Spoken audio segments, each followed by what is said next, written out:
Ate ka pala. Alam mo, gisilin ko muna para sa inyo to. Tapos,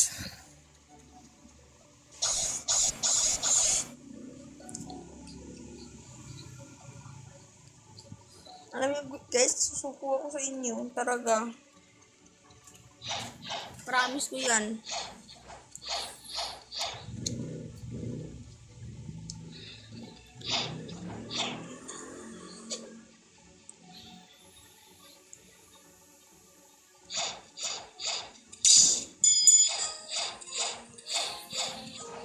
Hindi niya ako bibigyan ng gift eh.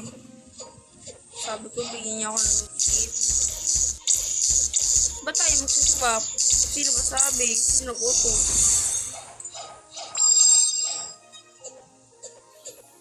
Sino nag-utos na magsuswap tayo?